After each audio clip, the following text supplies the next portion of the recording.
Okay, top 50 movies of 1982, 50 to 26. So it's number 50, 1977 Star Wars. That's weird. But yes, it was re-released in 1982 because that was the only way to see it.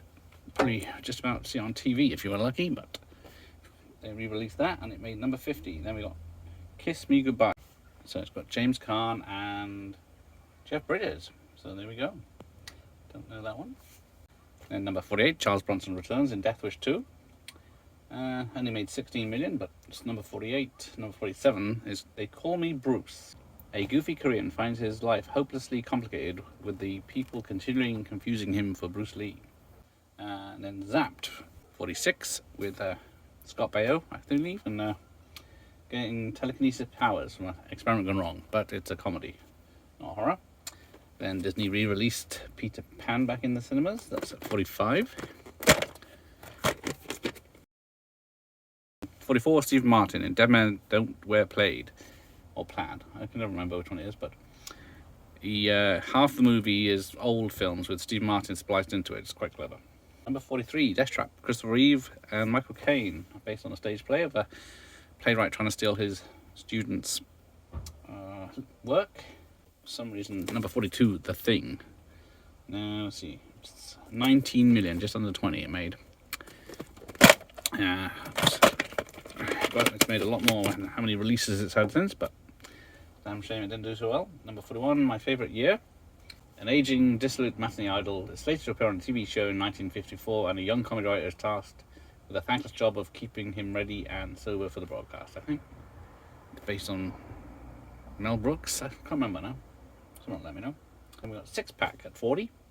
A race car driver is driving to a race in a motorhome with his race car on the trailer.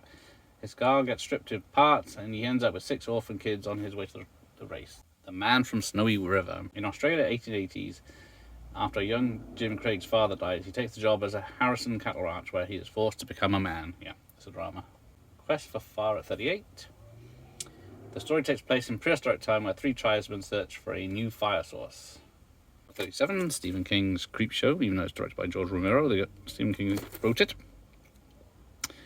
Yeah, so there's some good stories. Evil Turn by Leslie Nielsen.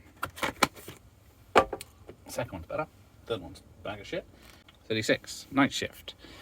With a mild-mannered morgue attendant assigned to night shift, and his new co-worker, along with a prostitute neighbour, convince him to run a prostitution ring out the morgue.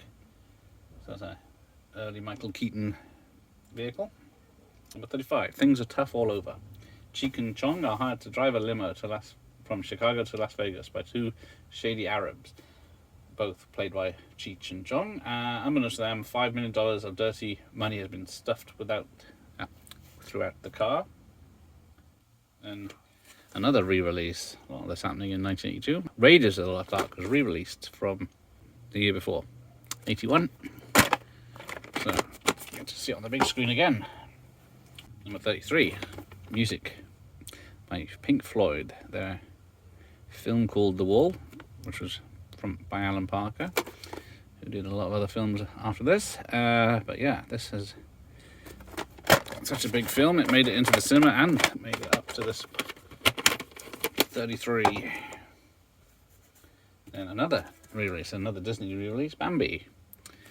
So that's at 32. It's not bad for a re-release. Number 31, The Road Warrior, or Mad Max 2, or whatever, Mad Max 2, The Road Warrior, depending where you are.